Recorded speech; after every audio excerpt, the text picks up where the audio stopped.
نبی اللہ وعلی آلک و اصحابک یا نور اللہ۔ نبی کریم صلی اللہ تعالی علیہ وآلہ وسلم نے ارشاد فرمایا، بروز قیامت تم میں سے میرے زیادہ قریب وہ ہوگا جس نے مجھ پر زیادہ درود پڑھے ہوں گے۔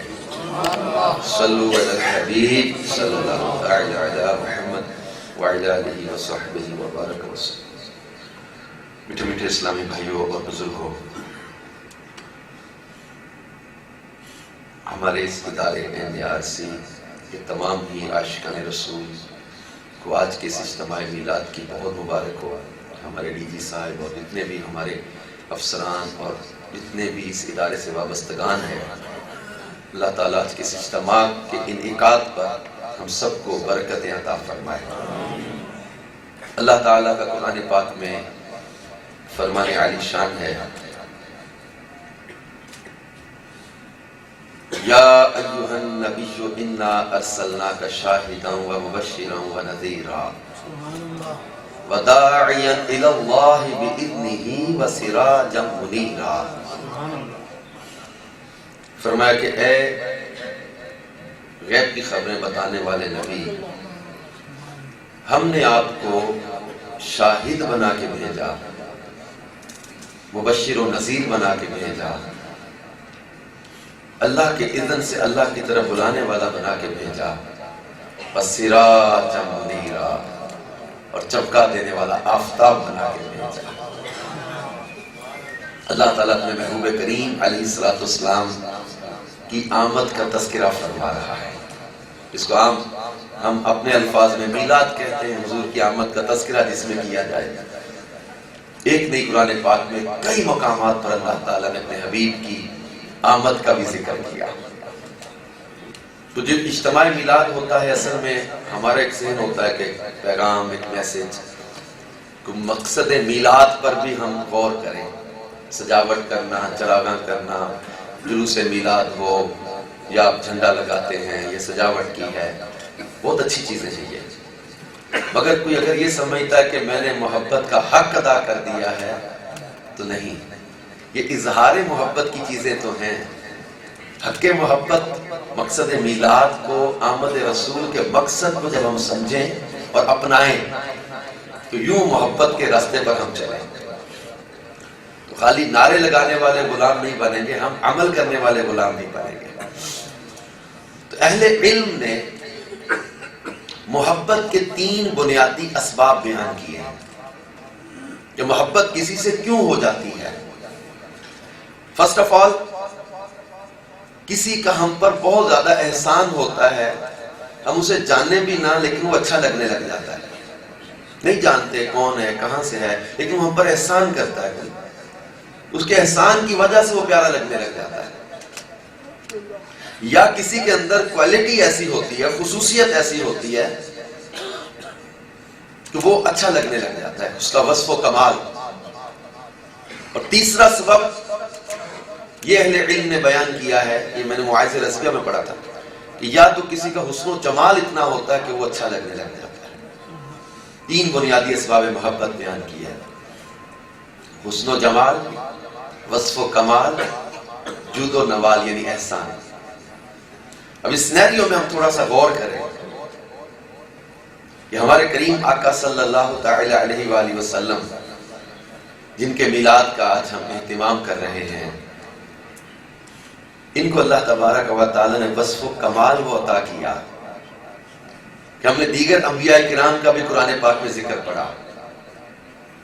اللہ تبارک و تعالی کے نبی حضرت نوح علیہ السلام پر قوم نے اعتراض کیا، حضرت نوح نے جواب دیا، قوم کا اعتراض، پیغمبر کا جواب قرآن میں بیان کیا۔ قوم کا اعتراض، حضرت شعیب علیہ السلام کا جواب قرآن نے بیان کیا۔ قوم کا اعتراض، حضرت لوط کا جواب قرآن نے ذکر کیا۔ قوم کا اعتراض، حضرت موسیٰ کا جواب قرآن نے بیان کیا۔ قوم اعتراض کرتی، پیغمبر جواب دیتے، سلسلہ چلتا رہا۔ ہمارے پیارے نبی صلی اللہ تعالی علیہ وآلہ وسلم پر بھی قوم نے اعتراض کیا، لیکن اب جواب کا انداز بدل گیا. پہلے قوم اعتراض کرتی، پیغمبر جواب دیتے، اب قوم نے اعتراض کیا تو جواب خالق کے کائنات دے رہا ہے. محبت دیکھیں رب کی اپنے حبیب سے. انہوں نے کہا لست مرسلا، تم رسول نہیں ہو. جواب دیا رب کائنات نے، یاسین والقرآن الحکیم انک لمن المرسلین علی صراط مستقیم. یاسین مجھے حکمت والے قرآن کی قسم، بے شک تم ضرور رسولوں میں سے ہو. علی صراط مستقیم، صراط مستقیم پر. کافروں نے حضور علیہ السلام کو مجنون کہا. انہوں نے کہا یہ مجنون ہو گئے معاذ اللہ. اللہ نے جواب دیا، نون والقلم وما یسطرون ما انت بنعمت ربک بمجنون وان لک لاجرا غیر ممنون وانک لعلی خلق عظیم. اللہ کریم نے فرمایا مجھے قلم اور اس کے لکھے کی قسم، ما انت بنعمت ربک بمجنون. لفظ مجنون کا جواب آ رہا ہے. اللہ قسموں کا محتاج نہیں، یاد رکھیے. مگر جب بات آئی نا محبوب کی ذات پر، رب بھی قسموں کے ساتھ فرما رہا ہے، مجھے قلم اور اس کے لکھے کی قسم، ما انت بنعمت ربک بمجنون. پیارے تم پر تو اللہ کا فضل ہے، تم مجنون نہیں ہو. بلکہ فرمایا وَإِنَّ لَكَ لَأَجْرًا غَيْرَ مَمْنُونٍ، آپ کے لیے تو بے حد و بے حساب اجر ہے. وَإِنَّكَ لَعَلَىٰ خُلُقٍ عَظِيمٍ، سونیا تیرا تو اخلاق ہی بڑا اعلیٰ ہے. وہ گالیاں دے رہے ہیں، محبوب دعائیں دے رہا ہے. بیمار تو ہر دکھ کی دوا دیتے ہیں، گالیاں دیتا ہے کوئی تو دعا دیتے ہیں. دشمن آ جائے تو چادر بھی بچھا دیتے ہیں. محبوب کی اخلاق کریمہ کی اللہ تعریف فرما رہا ہے. اسی سورہ کلم میں ولید بن مغیرہ کے پھر عیب بیان کیے ہیں. ایک موقع پر ابو لہب نے حضور صلی اللہ تعالی علیہ وسلم کو یہ کہا. عرب کے لوگ محاورتاً بھی کہتے تھے جیسے کسی کو بد دعا یا گالی دینے کے لیے کہا جاتا ہے. آپ نے اپنے خاندان کے لوگوں کو اسلام کی دعوت کے لیے جمع کیا. ابو لہب کہنے لگا تیرا یہ ہاتھ ٹوٹے کیا، تو نے اس لیے ہمیں جمع کیا تھا؟ ابو لہب نے کہا تیرا ہاتھ ٹوٹے. اللہ نے جواب دیا تبت یدا ابی لہب، میرے محبوب کے ایک ہاتھ کی بات کرتا ہے، ابو لہب تیرے دونوں ہاتھ ٹوٹ گئے. تب پر ٹوٹ بھی گئے. ایک موقع پر جب کئی دن تک جبریل نہ آئے، وحی کا نزول نہ ہوا، شروع کے دن تھے اعلان نبوت کے، کئی دن تک جبریل نہ آئے، وحی رک گئی. حضور اداس بھی تھے. اور کافروں نے پوچھا کہ وہ وحی آپ کہتے تھے آتی ہے، فرشتہ آتا ہے، وہ نہیں آیا، اور آپ ہیں صادق اور امین. فرماتے نہیں، وحی نہیں آئی، فرشتہ نہیں آیا. اب کافروں نے مذاق اڑانا شروع کیا. میں ایک سورت کا شان نزول بیان کر رہا ہوں تفسیر قرآن سے. کافروں نے کہا کہ تم اپنے رب کو اچھے نہیں لگے، تمہارے بتوں کو برا کہتے تھے، اس لیے اس نے تمہیں چھوڑ دیا. ودعہ وکلاہ، انہوں نے کہا ودع وکلاہ، مکروہ جان کر تمہیں چھوڑ دیا، تم رب کو اچھے نہیں لگے. اب اس جملے کا جواب رب تعالیٰ نے کیا دیا؟ خدا کی قسم ایمان تازہ ہو جائے. جبریل آئے وحی لے کر، فرمایا والضحیٰ واللیل اذا سجا ما ودعک ربک وما قلی. نہیں چھوڑا، نہیں مکروہ جانا، لیکن آغاز کہاں سے کیا؟ ودع اور قلا کا جواب والضحیٰ سے دیا، واللیل سے دیا. تمہارے رخ روشن کی قسم، تمہاری پیاری زلفوں کی قسم، ما ودعک ربک وما قلی، نہیں چھوڑا تمہارے رب نے، نہیں مکروہ جانا تمہیں. وَلَلْآخِرَةُ خَيْرٌ لَكَ مِنَ الْأُولَىٰ، محبوب آپ کی تو ہر آنے والی گھڑی پچھلی گھڑی سے بہتر ہی آئے گی. یہ کہتے تھے تمہیں چھوڑ دیا. سونے ہے کوئی ایسا چہرہ جس کی قسمیں اللہ یاد فرمائے؟ اسی طرح جب نبی کریم صلی اللہ تعالی علیہ وسلم کے صاحبزادے حضرت قاسم کا وصال ہوا تو کفار نے آپ کو ابتر کہا. عاص بن وائل گیا، مکے کے کچھ لوگ ایک جگہ جمع تھے، جا کے کہنے لگا مکے والوں تم خامخواہ پریشان تھے کہ محمد صلی اللہ تعالی علیہ وسلم پتہ نہیں کتنا عروج پا جائیں گے، پتہ نہیں کتنا چرچا ہو جائے گا ان کا.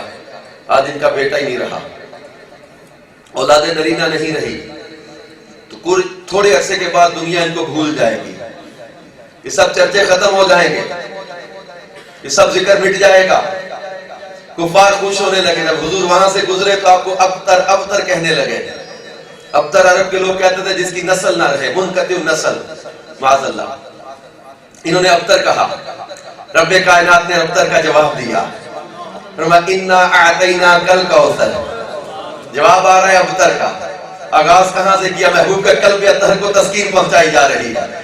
انا اعطیناک الکوثر فصل لربک وانحر ان شانئک هو الابتر۔ فرمایا پیارے محبوب تمہیں تو ہم نے بے شمار خوبیاں عطا کی ہیں، انا اعطیناک الکوثر، بس اپنے رب کے لیے نماز پڑھو اور قربانی کرو، ان شانئک هو الابتر، پیارے تمہیں ابتر نہیں بنایا، تمہیں منقطع النسل نہیں بنایا، تمہیں جڑ کٹا نہیں بنایا، ابتر تیرا دشمن، خیر سے محروم تیرا دشمن، جڑ کٹا تیرا دشمن، ذکر مٹے گا تیرے دشمن کا، چرچا مٹے گا تیرے دشمن کا، نام و نشان مٹے گا تیرے دشمن کا، پیارے تیرا چرچا مٹنے کے لیے نہیں بنایا۔ وہ سمجھتے تھے یہ بیٹا نہیں رہا تو اولاد نہیں چلے گی، چرچے ختم ہو جائیں گے، کچھ عرصے بعد دنیا ان کا نام بھول جائے گی۔ اللہ تبارک و تعالی جل جلالہ نے اپنے محبوب کریم صلی اللہ تعالی علیہ وسلم کے نام، ذات اور آپ کی جب وہ تعلیمات کو تمام عطا کیا ہے، وہ سمجھتے تھے بیٹا نہیں رہا تو چرچے مٹ جائیں گے، یہ دنیا داری میں ہوتا ہوگا، کیونکہ کسی کا چرچا اس کے باپ کی وجہ سے، کسی کا چرچا اس کے بیٹے کی وجہ سے، کسی کا چرچا اس کے استاد کی وجہ سے، کسی کا چرچا اس کے شاگرد کی وجہ سے، کسی کا چرچا اس کے پیر کی وجہ سے، کسی کا چرچا اس کے مرید کی وجہ سے، کسی کا چرچا اس کا لیڈر کرے، کسی کا چرچا اس کا ورکر کرے، کسی کا چرچا کوئی سیاستدان کرے، کسی کا چرچا کوئی دنیا کا تاجر کرے، کسی کا چرچا کوئی سفیر و وزیر کرے، مگر اللہ نے اپنے محبوب کے ذکر کو نہ استادوں کا محتاج رکھا، نہ شاگردوں کا محتاج رکھا، نہ پیروں کا محتاج رکھا، نہ مریدوں کا محتاج رکھا، نہ عالموں کا محتاج رکھا، نہ واعظوں کا محتاج رکھا، نہ شاعروں کا محتاج رکھا، نہ امیروں کا محتاج رکھا، نہ سیاستدانوں کا محتاج رکھا، نہ لیڈروں کا محتاج رکھا، نہ ورکروں کا محتاج رکھا۔ پیارے کوئی تیرا ذکر کرے یا نہ کرے، ورفعنا لک ذکرک، اللہ نے تیرا ذکر بلند کر دیا ہے۔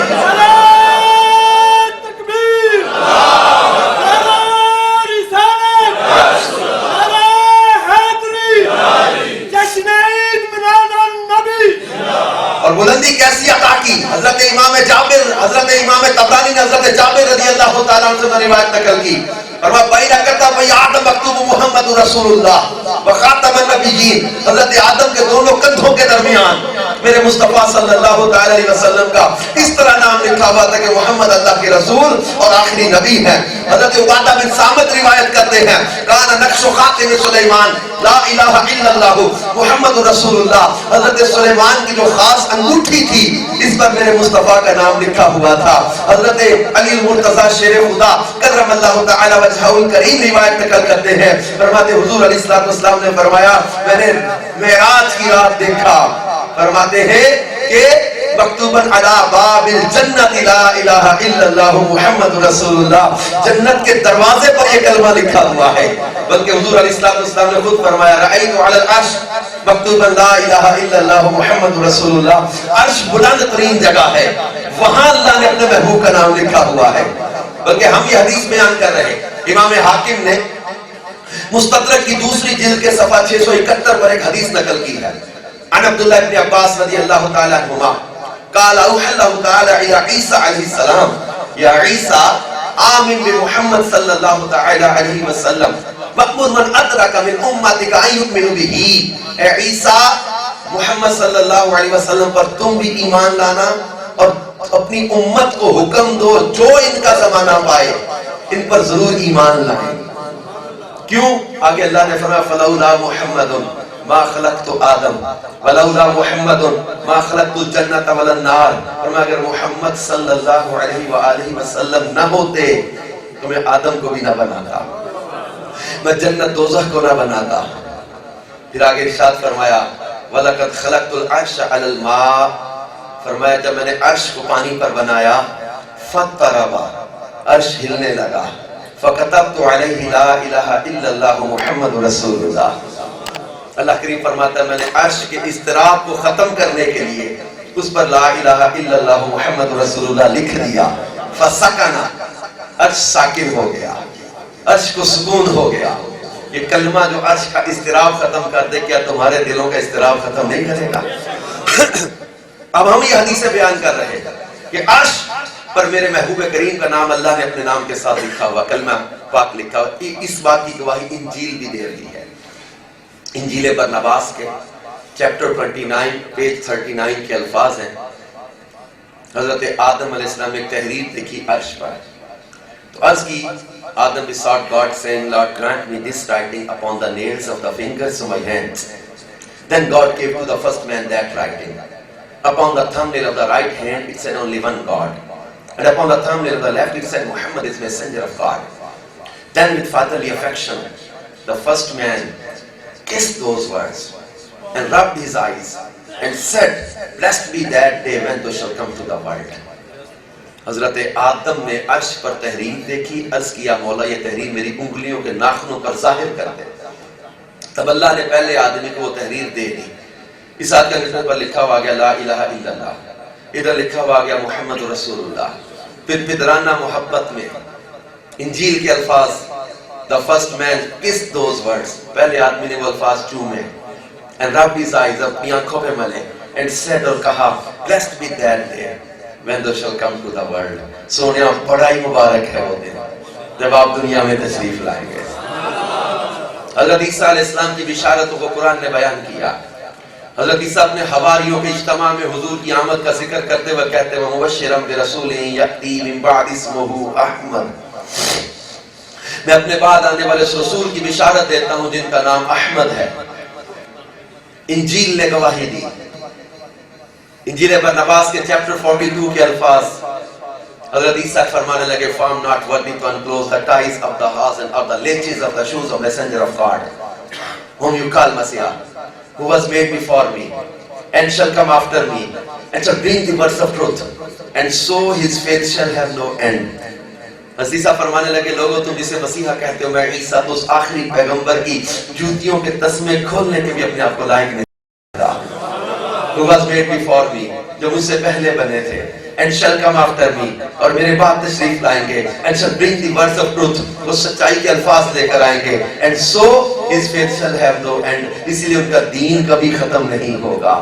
یہ جملے بولنے میں خدا کی قسم میرا کوئی ایسی نیت نہیں کہ میں کسی کو امپریس کرنے کے لیے یا کوئی مطلب ہے یہ اس لیے بھی بول دیتے کہ شاید کسی غیر مسلم کے کانوں تک یا اس تک ہمارا یہ پیغام پہنچ جائے، آپ کے ذریعے پہنچ جائے۔ اس کو دعوت تو دو یار، انجیل برناباس کے الفاظ تو پڑھو۔ مجھے تنزانیہ میں ملا تھا، ایک پرانا پادری تھا، اس نے مجھے بتایا تھا، ہمارا ایک اجتماع ہوا تھا P M C Punjab medical college سردار آباد فیصل آباد میں، اس میں نے تقابلی ادیان پر ایک اجتماع تھا، ہمارا بیان تھا، وہ کوئی مدری چینل پر آن ایئر ہوا تو اس نے سنا ہوگا، نیٹ پر دیکھا ہوگا۔ وہ کہتا میں نے اپنے دادا کی لائبریری میں یہ انجیل کی یہ باتیں ٹیلی کی تو میرے دل نے بھی گواہی دی کہ جس نبی کی بشارتیں حضرت عیسیٰ دیتے تھے تو بھی ان کا کلمہ نہیں پڑھتا۔ الحمدللہ اس وقت وہ دعوت اسلامی کا مبلغ ہے، افریقہ میں اسلام کی تبلیغ کر رہا ہے۔ تو یہ جملے اس لیے بھی بول دیتے، حضرت عیسیٰ نے ایک موقع پر کہا there shall not come after him any true prophet sent by God, but there shall come a great number of false prophets, when they sorrow for the shaitan shall raise them up۔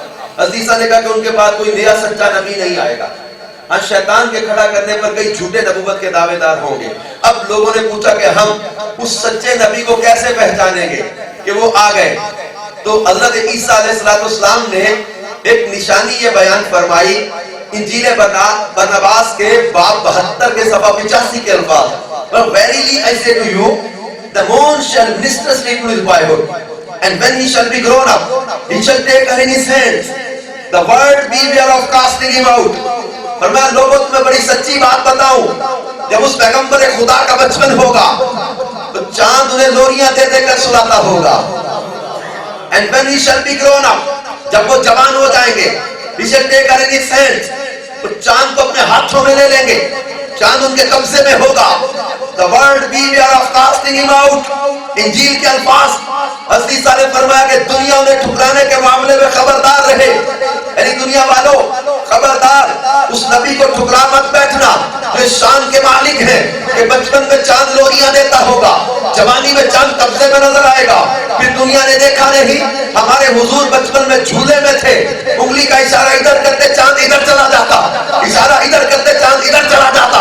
پھر دنیا نے دیکھا نہیں، جب تک وہ قمیص پر میرے مصطفیٰ صلی اللہ تعالی علیہ وسلم انگلی کا اشارہ کر رہے تھے۔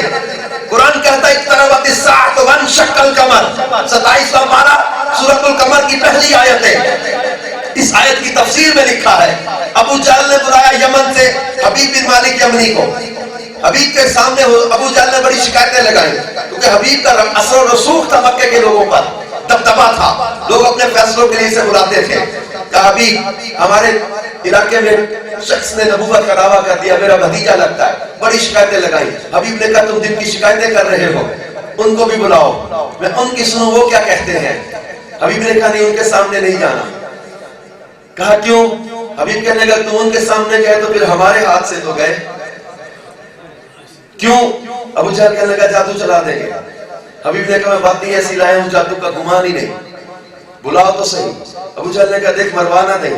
حبیب نے کہا نہیں, آج میرٹ پہ بات کر جاؤں گا, لوگوں کو بتا جاؤں گا سچ ہے یا جھوٹ ہے. بلایا. حبیب نے کہا کہ آپ کہتے ہیں میں نبی ہوں, یہ لوگ کہتے ہیں آپ جادوگر ہیں.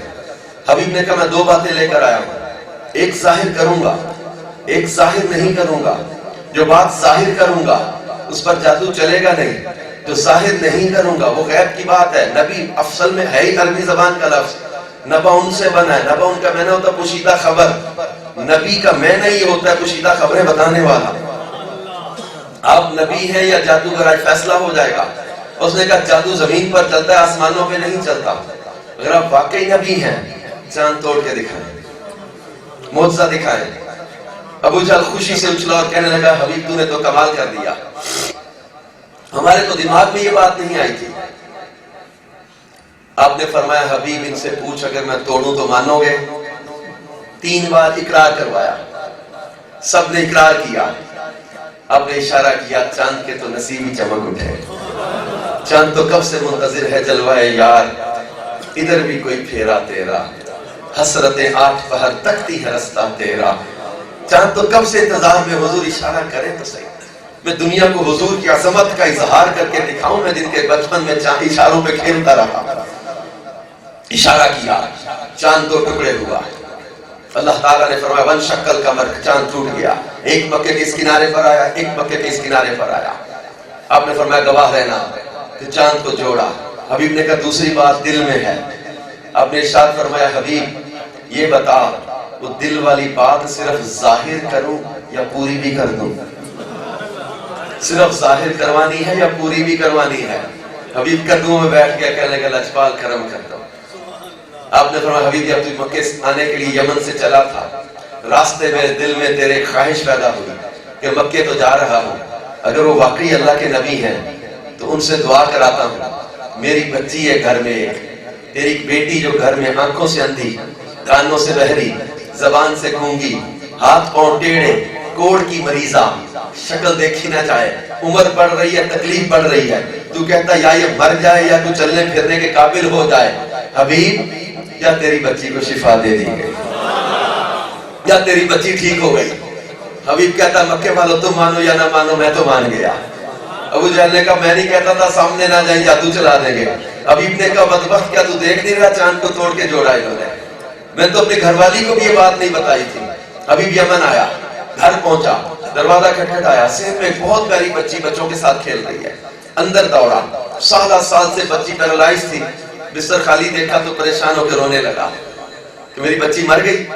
گھر والی کو آواز دیتا میری بچی کہاں؟ اس نے کہا جو پورے محلے کے بچوں میں سب سے حسین اور خوبصورت بچی ہے نا وہ تیری بیٹی ہے. حیرانگی کے ساتھ باہر آیا. بچی بھی دوڑ کر ماں سے پوچھتی ہے کون ہے؟ کہتی ہے تیرا ابا جو مکے گیا ہوا تھا. دوڑ کر آئی, گود میں چڑھ گئی, ہاتھ لگا لگا کر دیکھے, اتنی تبدیلی یقین نہیں آ رہا. حبیب کہتا ہے میرے تو تصور میں نہیں تھا کہ اتنی تبدیلی آ جائے. وہ بچی کہتی ہے ابا میں تجھ سے زیادہ خوش وقت ہوں. کہنے لگا کیسے؟ کہتی ہے ابا میں تجھ سے زیادہ خوش نصیب ہوں. کہنے لگا کیسے؟ کہتی ہے ابا تو مکے گیا, موت سے طلب کیے, موت سے دیکھے, موت سے دیکھ کر ایمان لایا, اور مجھے اس موت والے نے آ کے کلمہ پڑھا کے مسلمان بنا دیا. کہتی اماں اس رات بتاتی ہے چاند ٹوٹا تھا, میں تو اندھی تھی دیکھ نہ سکی, پھر تھوڑی دیر بعد میری اندھیری آنکھوں میں روشنی آئی, ایک نور والا آیا, زلفیں ایسی, رخسار ایسے, پیشانی ایسی, چلتے ایسے. حبیب کہتا وہی تو تھے. کہتی ابا پھر وہی آئے تھے, دستے شفا رکھا, میرے سارے مرض دور کر دیے, مجھے کلمہ پڑھایا, صبح اٹھی تو میری زبان پر یہ کلمہ جاری ہو چکا تھا. میرے مصطفیٰ جان رحمت صلی اللہ تعالی علیہ وسلم کے اوصاف و کمالات کو حضرت عیسیٰ بیان کرے, حضرت موسیٰ بیان کرے, حضرت ابراہیم بیان کرے, انبیاء حضور کے اوصاف و کمالات کو بیان کرے. اللہ تبارک و تعالیٰ خود فرمائے اِنَّا أَعْطَيْنَاكَ الْكَوْثَرَ, محبوب ہم نے تمہیں کوثر کا مالک بنایا. میں کوثر کی تفسیر پڑھنے لگا, تفسیر معالم التنزیل, تفسیر مدارک, تفسیر روح البیان, تفسیر بیضاوی, تفسیر کبیر, تفسیر ابن کثیر, تفسیر جلالین, پرانی جتنی تفسیر ریسرچ کرتے رہے کہ کوثر سے مراد کیا ہے. کسی نے کہا کوثر سے مراد نور قلب مصطفیٰ ہے, کسی نے کہا کوثر سے مراد حسن مصطفیٰ ہے, حسن ظاہر بھی ہے, حسن باطن بھی ہے. کوثر سے مراد نسب عالی بھی ہے, کوثر سے مراد کتاب بھی ہے, کوثر سے مراد علم بھی ہے, کوثر سے مراد حوض کوثر بھی ہے, کوثر سے مراد